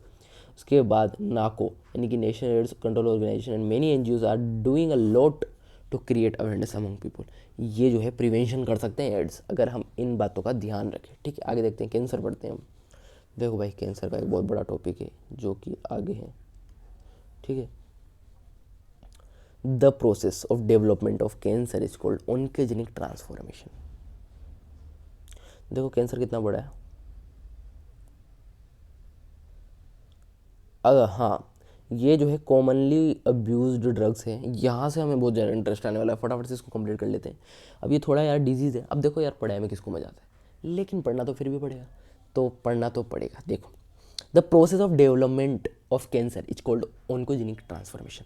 जो ऑन्कोजीन्स होते हैं ना, ऑन्कोजेनिक जीन्स जिसको हम बोलते हैं, वो द प्रोसेस ऑफ डेवलपमेंट उसके कारण होता है। ऑन्कोजेनिक जो ट्रांसफॉर्मेशन होता है हमारे शरीर में, उसके कारण हमें कैंसर होता है। इसको फटाफट से रट लेना, मस्त तरीके से रटना।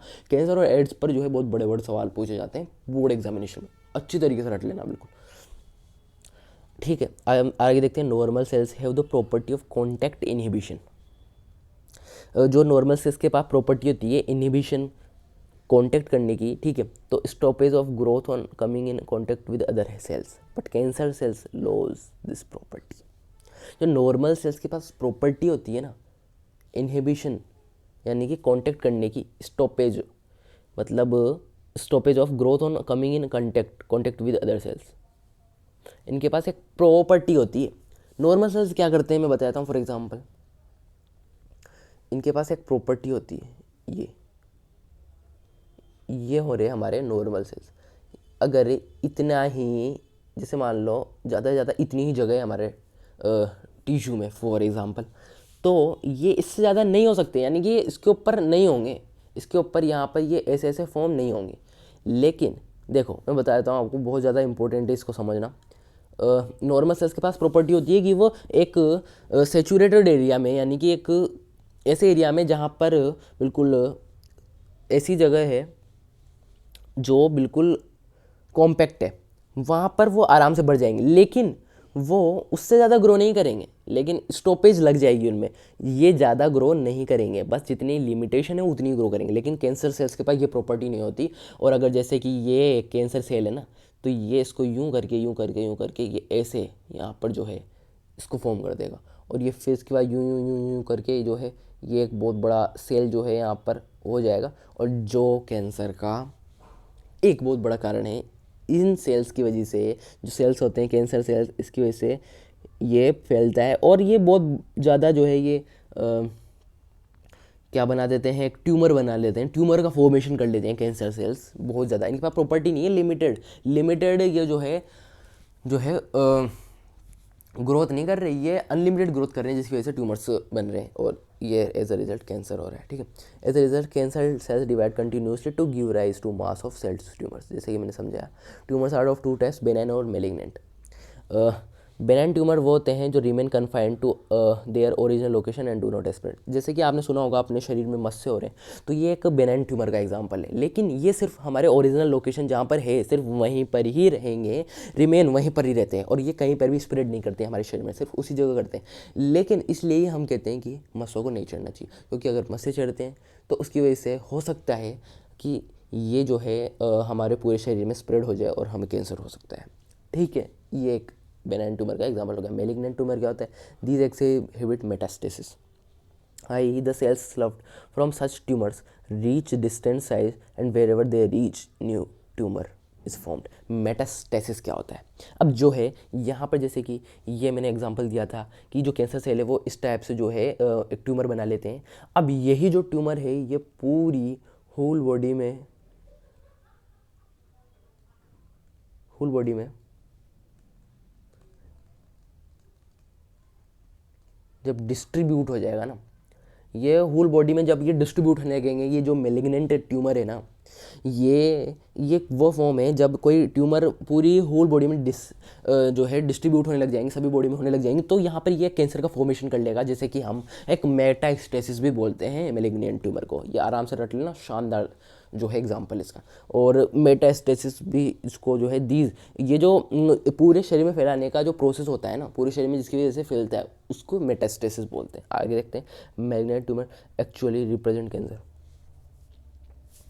देखो मेलिग्नेंट ट्यूमर जो है एक्चुअली रिप्रेजेंट करता है कैंसर को, original cancer. The cells actively divide, ये एक्टिवली डिवाइड होते हैं, ग्रो करते हैं, starve the normal cells and of viral nutrient. जो नॉर्मल सेल्स होते हैं ना, उनका भी जो न्यूट्रिएंट्स है ना, वो भी खुद एब्जॉर्ब कर लेते हैं, और नॉर्मल सेल्स जो है इनके कारण मरने लग जाती है। आगे देखते हैं कॉजेज ऑफ कैंसर। कार्सिनोजेंस, कुछ कोज होते हैं कार्सिनोजन, जैसे physical, chemical and biological agent होते हैं that cause cancer. Example ionisation, ionising radiation, X rays and gamma rays. Non ionising radiation, देखो एक्स रेज होती है और गामा रेज होती है, गामा रेज होती है। इसके अलावा जो है यूवी रेज होती है, इनकी वजह से भी यहाँ पर कैंसर हो सकता है। ठीक है, ये बहुत ज़्यादा हार्मफुल है। फिजिकल, केमिकल और बायोलॉजिकल एजेंट होते हैं। ओन्कोजेनिक कैंसर कोजिंग वायरस, ये ओन्कोजीन्स होते हैं, they have viral oncogenes cancer causing genes. जो ओन्कोजेनिक वायरस होता है ना, इसमें ओन्कोजीन्स प्रेजेंट होते हैं और ये कैंसर कोजिंग होते हैं, जिसकी वजह से हमारे शरीर में कैंसर हो जाता है।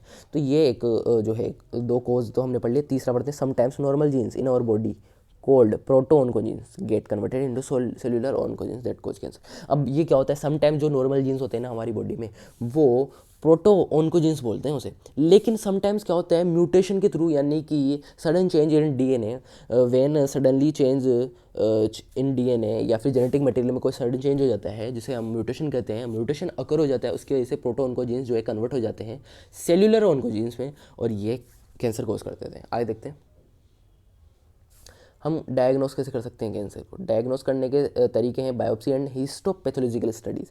बायोप्सी क्या होता है, suspected tissue is cut into thin sections and examined microscopically. जो बायोप्सी होता है ना, वो क्या होता है, जो सस्पेक्टेड टिश्यू होता है ना, उसको कट कर लेते हैं थिन सेक्शंस में एंड एग्जामिन किया जाता है उसको माइक्रोस्कोपिकली, ताकि पता लगाया जा सके कि जो ये सस्पेक्टेड टिश्यू है, इसको कट कर लेते हैं और उस हमारे शरीर में से उस पार्ट से हटा लेते हैं जिसमें यहाँ पर हमें कैंसर देखने को मिल रहा है। तो ये बायोप्सी होता है। रेडियोग्राफी क्या होता है, सीटी स्कैन।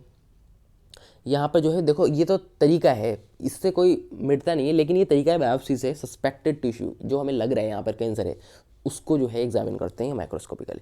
रेडियोग्राफी क्या होता है, ये सीटी स्कैन के थ्रू, रेडियोग्राफी के through, computer tomography and MRI जो मैग्नेटिक रेजोनेंस इमेजिंग होती है, and are techniques of diagnosing cancer. ये तीन जो है, रेडियोग्राफी, सीटी स्कैन और एमआरआई, ये डायग्नोस कर देती है कैंसर को। सीटी स्कैन देखते हैं, ये 3D इमेजिंग होती है of internals of an organ is generated by X rays. CT scan क्या होती है, 3D इमेजिंग होती है ऑर्गन, इंटरनल ऑर्गन्स की, और ये एक्सरेज के थ्रू जनरेट की जाती है। एमआरआई क्या होती है, pathological and physiological changes in a living tissue are detected by using magnetic fields and non ionising radiation. जो एमआरआई होती है ना, ये बहुत खतरनाक होती है, लेकिन इसको फिर भी कराते हैं क्योंकि हमें डायग्नोस करना रहता है कैंसर को। तो ये पैथोलॉजिकल और जो फिजियोलॉजिकल चेंज होते हैं ना हमारी लिविंग टिश्यू में, और जो चेंजेस होते हैं उसको ये डिटेक्ट कर लेती है, और जो मैग्नेटिक फील्ड होते हैं, नॉन आयनाइजिंग रेडिएशन होती है, ये इसमें हेल्प करती है इसको डिटेक्ट करने में। आगे देखते हैं, immunological and molecular biological diagnostic techniques can all be used to detect cancer, identify certain genes which make an individual susceptible to cancer, can help to prevent cancers। और जो immunological and molecular biological diagnostic techniques है ना, can be all be use to detect cancer. Immunological और molecular biological diagnostic techniques use की जाती है cancer की detection में। आइडेंटिफाइंग सर्टेन जीन्स, ऐसे कुछ जीन्स होते हैं जिनको आइडेंटिफाई करते हैं, which make an individual susceptible to cancer, और उनको आइडेंटिफाई करने पर पता लगता है कि जो इंडिविजुअल है उसमें कैंसर है ही नहीं है, उसमें जो है सस्पेक्टेबल होता है ना कैंसर, तो उसको आइडेंटिफाई करते हैं जीन्स को। इसकी वजह से हमें जो है पता लगता है कि इसमें कैंसर है या नहीं, कैन हेल्प टू प्रिवेंट। और इसकी वजह से अगर पता लग जाए कि इसमें कैंसर है, फर्स्ट स्टेज है, तो उसकी वजह से जो है फर्स्ट स्टेज का पता लगता है, यानी कि जो ये ऐसे जीन्स है, ऐसे जीन्स को ये आइडेंटिफाई करता है, जिसकी वजह से हमारे शरीर में जो कैंसर है वो प्रिवेंट हो जाए। देखो ये सिंपल सी लाइन है, फिर समझ लेते हैं एक बार। आइडेंटिफाइंग सर्टेन जीन्स, कुछ ऐसे जीन जो हमारे शरीर में आइडेंटिफाई हो जाते हैं, उनको आइडेंटिफाई करना पड़ता है विच मेक इन, और उसकी वजह से अगर उन जीन्स में कुछ प्रॉब्लम दिखती है और इंडिविजुअल सस्पेक्टिबल है कैंसर से, तो अगर उसमें प्रॉब्लम दिखी यानी कि इंडिविजुअल सस्पेक्टिबल है, और वो सस्पेक्टिबल है तो डॉक्टर जो है इसको निकाल के या फिर इसका जो है इलाज करके पहले स्टेज में ही प्रिवेंट कर लेते हैं कैंसर को। आगे देखते हैं ट्रीटमेंट ऑफ कैंसर। कैंसर का ट्रीटमेंट कैसे होता है? रेडियोथेरेपी, ठीक है। Tumour cells are eradicated, death also, proper care is taken for protecting surrounding and normal tissues. देखो रेडियोथेरेपी क्या होती है? ट्यूमर सेल्स जो है इरेडिएटेड हो जाते हैं डेथ से, also proper care is taken for protecting surrounding and normal tissues. ये एक ऐसी प्रोसेस है जिसमें जो है डायरेक्ट ट्यूमर सेल्स को हटा दिया जाता है, यानी ट्यूमर सेल्स को जो है डायरेक्ट इरेडिएट कर दिया जाता है, यानी कि इसको किल कर दिया जाता है विद प्रॉपर केयर, यानी कि जो नॉर्मल टिश्यू है इनको प्रोटेक्ट करने के साथ साथ, ठीक है, उनको प्रोटेक्ट किया जाता है। कीमोथेरेपी क्या होती है? ये drug specific for particular tumours होते हैं to kill cancer cells, they have side effects such as hair loss, anaemia. Chemotherapy क्या होती है? इसमें जो है ड्रग होते हैं, ड्रग्स स्पेसिफिक होती है ये for particular tumours are use to kill cancer cells. ये ड्रग स्पेसिफिक होती है, इसमें जो है इन्फेक्टेड पर्सन को जो है ड्रग्स दिए जाते हैं for particular tumours are use to cancer cells, यानी कि कुछ ड्रग्स ऐसे होते हैं जो पर्टिकुलर ट्यूमर्स को और कैंसर सेल्स को किल कर देते हैं, और इसके कुछ साइड इफ़ेक्ट होते हैं such as hair loss and anaemia हो सकते हैं। इसके कुछ साइड इफ़ेक्ट्स भी ड्रग्स के थ्रू हमारे शरीर में ये इंजेक्ट हो जाते हैं एंड फॉर पर्टिकुलर ट्यूमर्स किसी जो है जगह में ट्यूमर है तो उसको ये इंजेक्ट कर इसको जो है ये किल कर देते हैं। यार मतलब देखो समझो यार, ये जो है ना बहुत ज़्यादा इतना कुछ आपको इसमें इम्पोर्टेंट दिख नहीं रहा है, लेकिन फिर भी ये इम्पोर्टेंट क्यों? क्योंकि यार ये जो पढ़ाई है ना वो आपका जीवन बना सकती है। तो मेरे हिसाब से इम्पोर्टेंट ये है कि अगर मन नहीं भी लग रहा है ना तब भी पढ़ना पड़ेगा, क्योंकि अब तो जो है बोर्ड एग्ज़ाम आ चुके हैं, पढ़ना तो पड़ेगा। अगर इस बार नहीं तो कभी नहीं हो सकता, पढ़ना पड़ेगा। कीमोथेरेपी मैंने समझा दी है, जो ड्रग्स स्पेसिफिक होते हैं ना, ड्रग्स होते हैं, अरे भाई जो ड्रग्स है ना वो हमारे शरीर में इंजेक्ट किए जाते हैं, जिसकी वजह से जो है ट्यूमर्स को ये किल कर देता है और कैंसर सेल को किल कर लेता है, ठीक है। आगे देखते हैं immunotherapy, biological response modifier such as alpha interference are use, they activate immune system of patient and helps in destroying the tumour. Immunotherapy क्या होती है? एक जो है अल्फा इंटरफेरेंस जो है हमारे शरीर में इंजेक्ट किए जाते हैं और जो एक्टिवेट करते हैं हमारे इम्यून सिस्टम को, और इम्यून सिस्टम जो है कैंसर सेल को डिस्ट्रॉय कर देता है या फिर ट्यूमर को डिस्ट्रॉय कर देता है। अब पढ़ेंगे interesting topic, commonly abused drugs. अब देखो भाई तुम्हें ये इंटरेस्टिंग लग रहा होगा, पर देखो भाई ऐसा कुछ नहीं है, इसमें ऐसा सा नाम है कि आपको याद करने में बहुत ज़्यादा मुश्किल होएगी, पर एक बार याद कर लिया ना तो बस मज़ा आ जाएगा। नीट के लिए भी काम हो गया, सीयूटी के लिए भी काम हो गया, और तो बोर्ड्स के लिए तो हो ही गया आराम से। देखो ये ना बहुत ज़्यादा इंपॉर्टेंट टॉपिक है, लास्ट का टॉपिक है, और कुछ बच्चों के लिए इंटरेस्टिंग भी है, पर ऐसा कुछ नहीं है इसमें कुछ इंटरेस्टिंग सा जो आप सोच रहे हो। पर देख लेते हैं, आगे देखते हैं। देखो ओपियोइड्स क्या होता है? ये हीरोइन है, और ये इसका सोर्स क्या है? Acetylation of morphine extracted from the latex of Poppy plants. जो पॉपी प्लांट्स के लेटेक्स से एक्सट्रैक्ट की जाती है मॉर्फिन, और उस मॉर्फिन का एसिटाइलेशन जब होता है तो ओपियोइड्स हीरोइन का फॉर्मेशन होता है, और जो है इसे हम पेपरवस सोमनीफेरम कहते हैं, पॉपी प्लांट का साइंटिफिक नेम है। कंज्यूम्ड बाय स्नोटिंग और इंजेक्शन, यानी कि आपने देखा है ना कि स्नोटिंग क्या होता है, इंजेक्शन तो आप जानते हैं कैसे लेते हैं। स्नोटिंग का मतलब होता है जो आपने देखा है ना एटीएम कार्ड में लेके एक नाक से अंदर ले लेना, समझिए, ठीक है। अब देखो आगे तो थोड़ा ऐसे समझाना पड़ता है, थोड़ा फनी हो जाएगा, इसलिए मैं इसको थोड़ा इंटरेस्टिंग बोल रहा था। आगे देखते हैं प्रॉपर्टीज़ क्या है। White, bitter and odourless. इसकी जो प्रॉपर्टीज़ है यानी कि वाइट कलर का होता है, बीटर होता है एंड ओडरलेस होता है, ठीक। ठीक है। मोड ऑफ एक्शन क्या है इसका, ये जो है हमारे शरीर में ओपियोइड रिसेप्टर्स होते हैं, इसमें इसके थ्रू बाइंड कर जाता है और प्रेजेंट होता है। देखो ओपियोइड रिसेप्टर प्रेजेंट होते हैं सीएनएस यानी कि सेंट्रल नर्वस सिस्टम में, और जीआई यानी गैस्ट्रोइंटेस्टाइनल ट्रैक्ट में, और ये जो ओपियोइड रिसेप्टर होते हैं उससे बाइंड कर जाता है। इफेक्ट क्या है, ये डिप्रेसेंट होता है, स्लोज डाउन बॉडी फंक्शन, हमारे बॉडी फंक्शन को स्लो डाउन करता है और हमें नींद में हेल्प करता है। यानी कि ये बहुत ज़्यादा जो है, अगर आप डिप्रेसेंट है, डिप्रेशन को कम कर देता है ये, ठीक है। और उसके अलावा जो हमारे बॉडी फंक्शन है उसको स्लो कर देता है, हमें स्ट्रेस है तो ये दूर कर देगा। आगे देखते हैं कैनाबिनॉइड्स क्या होते हैं। अब जो कैनाबिनॉइड्स है, सोर्स क्या होता है इसका, inflorescence of the plant cannabis sativa. जो कैनाबिस सटाइवा है उसका जो इन्फ्लोरेसेंस है वो इसका सोर्स है, कंज्यूम्ड बाई इनहेलेशन और ओरल इंजेक्शन। ये कैसे कंज्यूम किए जाते हैं, इसको सूंघ के या फिर ओरल इंजेक्शन यानी कि इसको खा के। मोड ऑफ एक्शन क्या है, binds to cannabinoid receptors present in the brain. ये जो हमारे ब्रेन में प्रेजेंट होते हैं कैनाबिनॉइड रिसेप्टर्स, उसके थ्रू बाइंड कर जाता है। इफेक्ट क्या होता है, अफेक्ट द कार्डियोवेस्कुलर सिस्टम, हमारा जो कार्डियोवेस्कुलर सिस्टम है इसको ये बहुत ज़्यादा इफेक्ट करता है। कोकेन, ठीक है, कोकेन देखते हैं। कोकेन है हमारा, इसका जो सोर्स है कोकेन का वो है coca plant, erythroxylum coca, found in South America, consumed by स्नॉर्टिंग।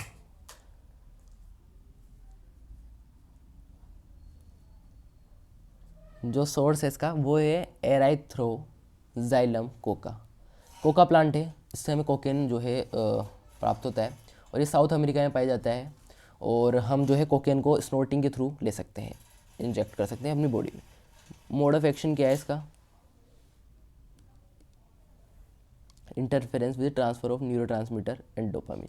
ये डोपामीन को जो है रिलीज़ करता है और इंटरफेरेंस करता है ट्रांसफर ऑफ न्यूरोट्रांसमीटर को जो है ट्रांसफ़र करने में इंटरफेयर करता है और डोपामीन को जो है ये रिलीज़ करता है। आगे देखते हैं इफेक्ट क्या है इसका, स्टिमुलेट्स द सीएनएस, हमारा सेंट्रल नर्वस सिस्टम है इसको स्टिमुलेट कर रहा है ये, और producing a sense of euphoria and increase energy. Excessive doses of cause hallucination, जो इसकी एक्सेसिव डोज है वो हेलुसिनेशन कोज करती है, और producing a sense of euphoria के सेंस को जो है प्रोड्यूस करता है, और ये हमारी जो है एनर्जीज को इंक्रीज़ कर देता है। Drugs normally used as medicine, देखो ये ड्रग्स जो है ये मेडिकल पर्पज़ के लिए यूज किए जाते हैं, not for personal purpose. But जो है यहाँ पर कुछ लोग इसका उल्टा करते हैं और पर्सनल पर्पज़ के लिए इसको यूज़ कर लेते हैं, जिसकी वजह से इसके बहुत सारे हार्मफुल और साइड इफ़ेक्ट्स हो जाते हैं, वो भी पढ़ लेंगे आगे। देखते हैं इसको, drugs like barbiturates, amphetamines, benzodiazepines, LSD, lysergic acid, diethylamides are used as medicines to help patient with mental illness and insomnia. यहाँ पर जो है इन ड्रग्स का यूज किया जा सकता है पेशेंट्स को देने में जिनको मेंटल इलनेस होता है और इंसोम्निया होता है। मॉर्फिन क्या है, it is pain killer which is used for patient who have undergone surgery but it is also abused. ये जो है पेन किलर के रूप में यूज किया जाता है, अगर कोई ऑपरेशन होता है तो पेशेंट को पेन किलर के रूप में ही दिया जाता है। सर्जरी के अंडर ड्यूरिंग जो है सर्जरी के ड्यूरिंग ये दिया जाता है मॉर्फिन, और ये पेन किलर होता है। लेकिन ये एब्यूजिंग के लिए भी बहुत ज़्यादा वो देखा गया है कि जो ड्रग एब्यूज़र होते हैं वो इसको बहुत ज़्यादा यूज़ करते हैं, इनहेल करते हैं। निकोटीन क्या होता है, निकोटीन जो है टोबैको में प्रेजेंट होता है, विच इज़ स्मोक्ड, च्यूड और स्नफ्ड। ये इसके थ्रू जो है स्मोकिंग की जाती है, च्यूड इसको चबा सकते हैं और स्नफ्ड कर सकते हैं। ये एक तरीके का जो है सब्सटेंस है जो कि टोबैको में पाया जाता है। इसका मोड ऑफ एक्शन क्या है, stimulates the adrenal gland to release adrenaline and noradrenaline. ये हमारी एड्रिनल ग्लैंड को स्टिमुलेट करता है, जिसके थ्रू जो है एड्रिनलिन रिलीज़ हो जाता है और नॉर एड्रिनलिन भी रिलीज़ हो जाता है। ये इन्फेक्ट करता है blood pressure and heart rate, यानी कि हार्ट रेट को भी इन्फेक्ट करेगा और ब्लड प्रेशर को भी इन्फेक्ट करेगा। अगर ये ब्लड प्रेशर इन्फेक्ट हुआ तो हार्ट के पास जो है ब्लड नहीं पहुँचेगा, और उसकी वजह से हार्ट रेट भी जो है कहीं ना कहीं रिस्पॉन्सिबल जो है निकोटीन कहीं ना कहीं रिस्पॉन्सिबल हो जाता है हार्ट रेट को इंक्रीज़ करने में। यहाँ पर हार्ट रेट इंक्रीज़ हो जाती है। इफ़ेक्ट्स ऑफ स्मोकिंग, स्मोकिंग के क्या इफेक्ट है, increase risk of disease like bronchitis, emphysema, coronary heart disease, gastric ulcer and cancer, throat, lung and urinary blood. जो इसकी वजह से जो है स्मोकिंग वजह से रिस्क हो जाता है डिजीज़ का, ब्रोंकाइटिस का, एम्फाइसीमा, कोरोनरी हार्ट डिजीज़ का, गैस्ट्रिक अल्सर का, यानी कि हमारे पेट में छाले हो जाते हैं स्मोकिंग की वजह से। इसके अलावा कैंसर भी हो सकता है थ्रोट का, लंग्स का एंड यूरिनरी ब्लडर का। Increased carbon monoxide levels in blood leading to oxygen deficiency. यहाँ पर जो है स्मोकिंग कार्बन मोनोऑक्साइड इंक्रीज कर देती है ब्लड में with respect to oxygen deficiency, यानी कि ऑक्सीजन डिफिशियंसी कर देती है और कार्बन मोनोऑक्साइड का लेवल बढ़ा देती है ऑक्सीजन की जगह। ठीक है, आगे बढ़ते हैं। Alcohol drug abuse. अब देखो causes of alcohol drug abuse. Alcohol का क्या जो है कारण है, कुछ कारण जो अल्कोहल की वजह से होते हैं और ड्रग एब्यूज़ की होती है, इसके बारे में पढ़ते हैं। जो अल्कोहल ड्रग एब्यूज़ है नॉर्मली स्टार्ट्स इन एडोलेसेंस, यानी कि जो है किशोरावस्था में इसको लेना स्टार्ट किया जाता है, लेकिन पीरियड बिटवीन 12 से 18 ईयर्स, जो एडोलेसेंस पीरियड होता है वो होता है 12 से 18 ईयर्स, और transition phase between childhood and adulthood, ये ट्रांजिशन फेज होता है चाइल्डहुड से लेकर एडल्टहुड तक। Many adolescents are motivated towards drugs alcohol due to curiosity and experimentation. कुछ एडोलेसेंस होते हैं, कुछ जो है बच्चे होते हैं, यानी कि अपन उसको बच्चे भी नहीं कह सकते और बड़ा भी नहीं कह सकते, ये इनके जो है बीच का ट्रांजिशन फेज़ होता है। तो कुछ एडोलेसेंस होते हैं जो क्यूरियोसिटी या फिर एक्सपेरिमेंट करने के लिए इनको ले लेते हैं, लेकिन बाद में ये इनका जो है इनका ज़्यादा यूज़ करने लग जाते हैं, ड्रग अब्यूज़ करने लग जाते हैं। ये किस वजह से होता है? पीयर प्रेशर, यानी कि हमारे कोई प्रेशर है, माता पिता द्वारा कुछ प्रेशर होता है, पीयर प्रेशर। इसके अलावा एकेडमिक स्ट्रेस, आपके मार्क्स अच्छे नहीं आ रहे हैं उसकी वजह से आपको स्ट्रेस होता है। Unstable family structure further incline youth towards alcohol drug abuse. कुछ ऐसे रीजंस होते हैं ये, academic stress, unstable family structure, peer pressure, जिसकी वजह से जो है एडोलेसेंट जो है इसकी तरह टूवर्ड्स जो है बढ़ता है। Perception of consuming alcohol. Perception of consuming alcohol drug being cool and progressive use of alcohol drug in television movies further promotes this habit।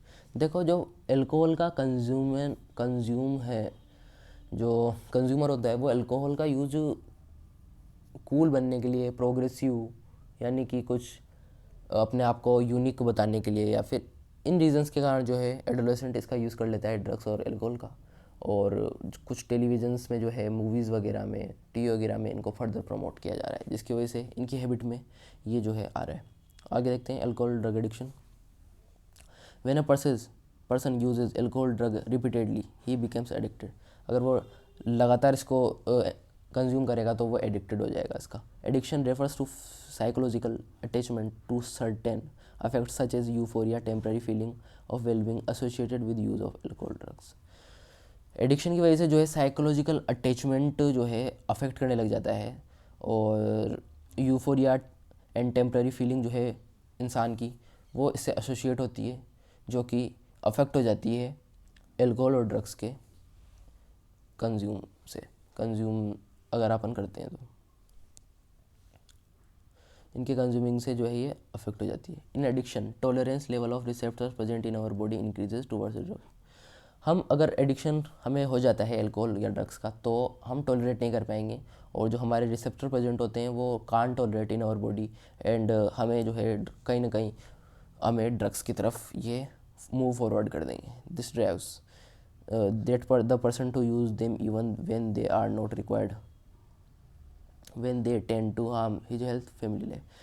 This drives the person to use them even when they are not required। ये person तब भी use करते हैं जबकि उनको इसकी कोई ज़रूरत नहीं है, और कहीं ना कहीं ये उनको हार्म करता है, उनकी फैमिली लाइफ को भी और उनकी खुद की लाइफ को भी ये बहुत ज़्यादा हार्मफुल जो है और करता है। Subsequently the user runs into a vicious circle of addiction. The user जो यूज़र है इस एडिक्शन के जाल में फंस जाता है, और इसके ऊपर पूरी तरीके से सब्सिक्वेंटली फ्रीक्वेंटली डिपेंड हो जाता है, और इसके बिना वो नहीं रह पाता है। Dependence leads to manifestation of withdrawal syndrome और डिसकंटिन्यूएशन ऑफ यूज़। जो डिपेंडेंस होती है वो आगे लीड्स करती है manifestation of withdrawal syndrome on discontinuation of use. Dependence और ज़्यादा जो है मैनिफेस्ट कर जाती है अगर हम इनको अगर विड्रॉल सिंड्रोम मतलब अगर ये इनको हम इस टाइप के जो ड्रग्स होते हैं अल्कोहल अगर इनको नहीं देते हैं तो इनका जो डिपेंडेंस है वो और ज़्यादा इंक्रीज़ हो जाती है। अगर हम डिसकंटिन्यू कर देते हैं इनको ये इस टाइप के ड्रग्स और ये देना तो ज़्यादा मैनिफेस्ट कर जाती है। विड्रॉल सिंड्रोम क्या होता है? Anxiety, nausea, sweating, shakiness and sometimes may be lethal.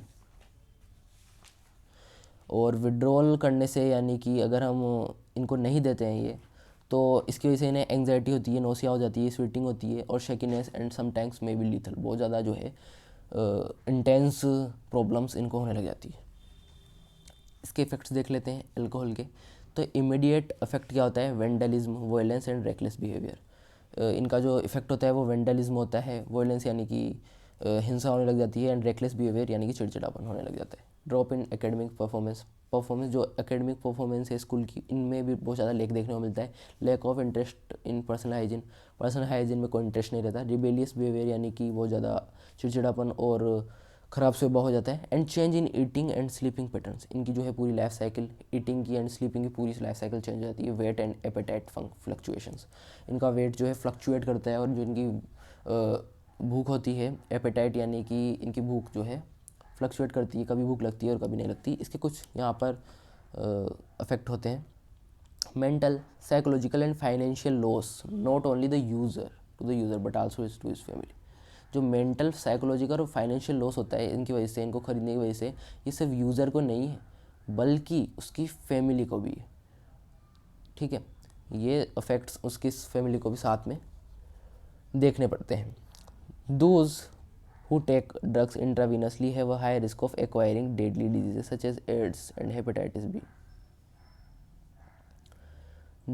Those who take drugs intravenously, जो वीन्स के थ्रू ड्रग्स को इंजेक्ट करते हैं उनकी बॉडी में, यानी कि इंजेक्शन के थ्रू, उनके पास जो है बहुत ज़्यादा हाई रिस्क होता है ऐसी deadly diseases such as AIDS and hepatitis B acquire करने का बहुत ज़्यादा रिस्क हो जाता है। Damage to nervous system and liver, ये जो है एल्कोहल और ड्रग्स जो है हमारे नर्वस सिस्टम और लीवर सिरोसिस को डैमेज कर देते हैं। ठीक है, सिरोसिस जो है लीवर में प्रेजेंट होता है और नर्वस सिस्टम को डैमेज कर देते हैं। Use of anabolic steroids by sports person have adverse effects, जो एनाबॉलिक स्टेरॉइड्स होते हैं वो स्पोर्ट्स पर्सन के द्वारा यूज़ किए जाते हैं और उसके बहुत ज़्यादा खतरनाक इफेक्ट्स हो सकते हैं। In females, increase of masculinity, aggressiveness, depression, abnormal menstrual cycle, facial hair growth, enlargement of clitoris and deepening of voice. ये जो है कुछ अफेक्ट हो जाते हैं फीमेल्स में, जो कि यूजुअली मेंस में जो होते हैं अफेक्ट वो इसमें जो है आने लग जाते हैं, जैसे कि facial hair growth, deepening of voice, आवाज़ जो है बहुत ज़्यादा मोटी हो जाना, एनलार्जमेंट ऑफ क्लाइटोरिस का जो है एनलार्जमेंट हो जाना जो कि वेजाइना में प्रेजेंट होता है, और एबनॉर्मल मेंस्ट्रुअल साइकिल बिल्कुल अफेक्ट हो जाना, और एग्रेसिवनेस, डिप्रेशन, कुछ इस टाइप के इफेक्ट हमें देखने को मिलते हैं फीमेल्स में। आगे देखते हैं मेल्स में क्या है। मेल्स में जो है एक ने यानी कि दर्द देखने को मिलेगा, एग्रेसिवनेस देखने को मिलेगी, डिप्रेशन देखने को मिलेगा, reduction in size of testicles की जो साइज़ है वो रिड्यूस करने लग जाएगी, डिक्रीज होने लग जाएगा स्पर्म का production, enlargement of prostate gland का जो है एनलार्जमेंट हो जाएगा, ब्रेस्ट का एनलार्जमेंट हो जाएगा, प्रीमेच्योर बाल्डनेस होने लग जाएगी, यानी कि गंजापन जो है यहाँ पर देखने को मिलता है। इफेक्ट है ये कुछ, ठीक है, इफेक्ट्स है, गंजापन हमें देखने को मिलेगा। Ultimately prolonged use of alcohol drugs leads two comma and death, जो अल्टीमेटली फाइनल जो उसका हम डिपेक्ट देखें तो अगर ज़्यादा यूज़ करते हैं हम एल्कोहल ड्रग्स का तो ये कोमा और डेथ की तरफ जो है इंसान को बढ़ा देता है, लीड्स कर देता है। अब ये लास्ट टॉपिक है हमारे पूरे चैप्टर का, ठीक है, प्रिवेंटिंग एल्कोहल ड्रग एब्यूज़। देखो, प्रिवेंट कर लेना चाहिए ड्रग एब्यूज़ को टाइम रहते। अब देखो, it is better to prevent the inclination of individual towards alcohol drugs right for adolescence, some of the ways prevention are. ये बहुत जो है बेटर है प्रिवेंट करना inclination of individual towards alcohol, जो एल्कोहल है वो इंडिविजुअल की तरफ अगर अट्रैक्ट हो रहा है तो उसका इंक्लिनेशन करना, प्रिवेंट करना बहुत ज़्यादा बेटर हो जाता है in such conditions. Drugs right from adolescence, और some of the ways of the prevention are, कुछ वेज है, तरीके हैं जिससे हम प्रिवेंट कर सकते हैं जब adolescent towards the alcohol. It depends on the alcohol, some of the reasons are given below. So देख लेते हैं, जब ये एडोलेसेंट पूरी तरीके से डिपेंड हो जाता है अल्कोहल पे, तो उसको कैसे प्रिवेंट करना है। कुछ तरीके, avoid peer pressure. Peer pressure होता है वो बिल्कुल जो है यहाँ पर अवॉइड करना पड़ता है, और ये सिर्फ एक अकेले आदमी से जो है पॉसिबल नहीं हो पाता, क्योंकि इसकी जो प्रिवेंटिंग का जो मेथड है वो उसमें इन्वॉल्वमेंट होता है टीचर्स का एंड आल्सो पेरेंट्स का भी इन्वॉल्वमेंट होता है, तभी ये जो है कम किया जा सकते हैं, प्रिवेंट किया जा सकता है, जिसे हम कहते हैं। पीयर प्रेशर को पूरी तरीके से अवॉइड कर दो। Understand the unique personality and capabilities of child. जो है चाइल्ड को अच्छे तरीके से समझना, उसकी कैपेबिलिटीज़ क्या है, उसकी पर्सनैलिटी क्या है, उसको समझना, ना कि उस पर ऐसा जो है काम थोपना जो कि उससे ना हो पा रहा हो, जो कि पीयर प्रेशर पर बिल्ड कर रहा हो। आगे देखते हैं। एजुकेशन एंड काउंसलिंग, यानी कि टीचर्स का भी, a child must be taught to accept success and failure equally. Child को बताना चाहिए कि जो सक्सेस है और फेलियर है उसको इक्वली जो है हमें एक्सेप्ट करना चाहिए, स्पेशली ड्यूरिंग एडोलेसेंस के दौरान specially. He must be incline towards the constructive activity such as music, yoga, sports, reading based on his interest. जो है he must be inclined towards. जो एडोलेसेंस के दौरान जब होता है, मैं बताता हूँ। जो चाइल्ड होता है वो एडोलेसेंस के दौरान इंक्लाइंड हो जाता है टूवर्ड्स कंस्ट्रक्टिव एक्टिविटीज़, ऐसी एक्टिविटीज़ जैसे music, yoga, sports, reading based इनकी ऑन हिज इंटरेस्ट। ये कुछ ऐसी एक्टिविटीज़ है जिसकी तरफ ये इंक्लाइंड होने लगता है ड्यूरिंग एडोलेसेंस। जैसे कि आपको दे रखा है इसमें, help from parents to and peers, this includes proper guidance, advice and trust to overcome problem such as stress and guilt. जो पेरेंट्स एंड पीयर्स, उसके जो फ्रेंड्स वगैरह है, फ्रेंड्स के द्वारा है, उसको जो है प्रॉपर गाइडेंस दी जानी चाहिए, एडवाइस दी जानी चाहिए, एंड ट्रस्ट टू ओवरकम, और उस पर जो है बात उसको समझाना चाहिए कि इसको कैसे ओवरकम कर सकते हैं, उसको भरोसा जताना चाहिए। एंड इसके अलावा problem such as stress and guilt, जो है प्रॉब्लम्स और सच एज स्ट्रेस, जैसे स्ट्रेस और गिल्ट के बारे में उसको बताना चाहिए कि ऐसी चीज़ों पर जो है उसको एडवाइस देनी चाहिए। आगे देखते हैं। Identifying danger signals, if any sign of symptoms of alcohol drug abuse is seen in the adolescent by family और friends, then it should not be ignored because prevention is better than cure. अगर कोई sign दिखता है माता पिता को या फिर उसके फ्रेंड्स को कि अगर वो ड्रग एब्यूजिंग कर रहा है या फिर अल्कोहल कंजप्शन कर रहा है, तो जो एडोलेसेंट को उसकी फैमिली और फ्रेंड्स एडोलेसेंट को फैमिली और फ्रेंड्स द्वारा इग्नोर नहीं करना चाहिए, क्योंकि प्रिवेंशन जो है बहुत ज़्यादा बेटर होता है देन क्योर से, यानी कि इलाज से जो है बहुत ज़्यादा बेटर प्रिवेंशन होता है। Seeking medical help, psychologist and rehabilitation programs surely help an addict, medical help should be sought to prevent further damage. अगर इन तरीक़ों से भी ये जो है प्रिवेंट नहीं हो पाता है तो हमें मेडिकल हेल्प लेनी चाहिए, जैसे कि साइकोलॉजिस्ट और एंड जो रिहेबिलिटेशन प्रोग्राम्स होते हैं, ये श्योरली हेल्प करते हैं एक एडिक्टेड पर्सन को। साइकोलॉजिस्ट, साइकेट्रिस्ट, इस टाइप के जो पर्सन्स होते हैं। सीकिंग मेडिकल हेल्प हम ले सकते हैं। मेडिकल हेल्प शुड बी सोट, ये एक बहुत बड़ा जो है हेल्प है। मेडिकल हेल्प जो है बिल्कुल तरीके से सॉर्ट आउट कर देती है इस प्रॉब्लम को आगे बढ़ने से, टू प्रिवेंट फर्दर डैमेज, आगे डैमेज करने से बिल्कुल सॉर्ट आउट कर देती है मेडिकल हेल्प। तो यहाँ पर आपका पूरा चैप्टर कंप्लीट होता है, हमारा पूरा चैप्टर कंप्लीट हो गया है, ह्यूमन हेल्थ एंड डिजीज़। आपको कैसा लगा ये चैप्टर? मैंने पूरा अच्छी तरीके से आपको समझाया है, और हालांकि थोड़ा ज़्यादा टाइम लग गया, लेकिन इट विल बी श्योर, अगर आप इसको पूरा पढ़ लेते हैं तो आपको एक भी जो है टॉपिक जो है मिसिंग नहीं होने वाला है। पूरे अच्छे तरीके से पूरा चैप्टर अच्छे तरीके से याद हो जाएगा, और ये बिल्कुल एब्स्ट्रैक्ट नोट्स है जो कि डायरेक्टली आपके नीट एग्जामिनेशन, बोर्ड एग्जामिनेशन और सीयूटी एग्जामिनेशन में बहुत ज़्यादा हेल्प करेंगे। आपको ये नोट्स मिल जाएंगे मेरे टेलीग्राम चैनल पे, जाके ज्वाइन कर लीजिएगा। और दोनों वीडियो की लिंक जो मैंने पीछे जो है 2 चैप्टर्स पहले अपलोड कर चुका हूँ, microbes in human welfare and हमारा बायोडाइवर्सिटी एंड कंजर्वेशन, तो उनको भी देख लीजिएगा। उनकी वीडियो की लिंक डिस्क्रिप्शन में, और उनके नोट्स भी आपको टेलीग्राम चैनल पर मिल जाएंगे। तो मेरी वीडियो कैसी लगी, मैं नहीं बोलता हूँ लाइक कीजिएगा, मैं नहीं बोलता हूँ सब्सक्राइब कीजिएगा, वो आपके ऊपर डिपेंड करता है कि अगर आपको वीडियो अच्छी लगी तो आप ज़रूर करेंगे। इसके अलावा मेरी तो बस एक ही रिक्वेस्ट है, इस वीडियो को ज़्यादा से ज़्यादा शेयर कीजिएगा, ताकि किसी की हेल्प हो सकती है इस वीडियो की मदद से। अगर आप इस वीडियो को शेयर कर लेते हैं तो प्लीज़ शेयर ज़रूर कीजिएगा। अब हम नेक्स्ट चैप्टर लेके आएंगे फटाफट से, कुछ एक दो दिन में वापस दूसरा चैप्टर आ जाएगा। कमेंट में ज़रूर बताइएगा कौन सा चैप्टर लाना चाहिए जो कि आपके लिए नीडफुल है, और ये भी बहुत ज़्यादा वेटेज रखता है आपके एग्जामिनेशन पॉइंट ऑफ व्यू से। तो वीडियो को शेयर ज़रूर कीजिएगा। ऐसे ही हम नए टॉपिक्स पर वीडियो बनाते रहेंगे, और नेक्स्ट चैप्टर के ऊपर भी वीडियो आने वाली है। तो मिलेंगे किसी नए टॉपिक में, किसी नए टॉपिक में किसी नए जुनून के साथ। तब तक के लिए गुड बाय। जय हिंद, जय भारत, वंदे मातरम। Thank you.